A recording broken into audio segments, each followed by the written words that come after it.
नमस्कार दर्शक बंधु जीवन यही कोलाहल भितर आम अनेक आग को चली आसुछु किंतु किसी स्मृति आम पीछा केबे छाड़े नहीं। आपण केबे एमिति होइछि कि रातिर निशब्दता भितर हठात स्वप्न से ही चेहराटी देखाजे जहाँ मशाणीर निआ बहु वर्ष पूर्वे आम ठारू छड़े नहीं। हुए तो से आपण प्रिय बापा माँ किंबा जेजे बापा जेजेमामा हो पारती से मैंने आसती किंतु किसी कहती ना केबे छल छल आखिरे आपण को चाहि रुहंती। आखि खोलिला बेलू चारिआडे शून्यता आउ छाती भितर एक अजना कष्ट। गरुड़ पुराण रे लेखा अछि जे जड़े व्यक्तिर मृत्यु हुए से केवल शरीर त्याग करी संपर्क नुह जदि से माने स्वप्न रे आसुछंती तेबे बुझी जानतु जे सेमानकर आत्मा आज भी आपण को पई व्याकुल। प्रेमर सही संकेत अनेक समय मनीष किछि कहिबा पूर्व आखि बुझी दिए।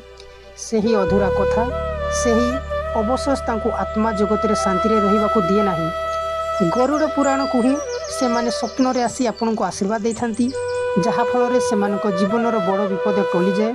से माने निजे कष्ट सही आपण को सुरक्षा कवच परि जगी रुहंती। सेमानकर अभिमान जदि सेमाने स्वप्न रे कांदुछंती किंबा सुखिला मुहर अछंती तेबे जानी रखंतु से माने आपण को किछि मागुछंती।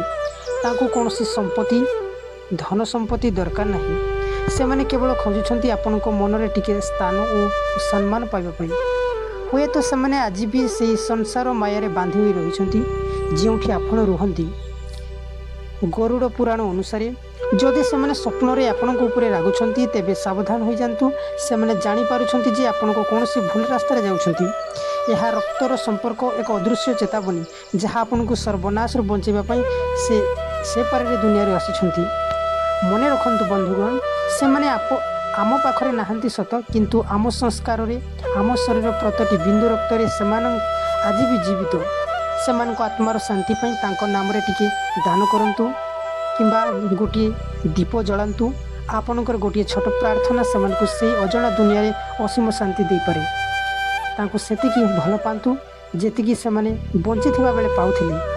से माने आउ किछि नुह केवल आपन को सुख शांति आज से मने मने आज से ही अमर आत्मा मानक पई मने मने थरे ओम शांति निश्चित कहतु। जदि वीडियोटी भल लगिला गोटे लाइक करंतु।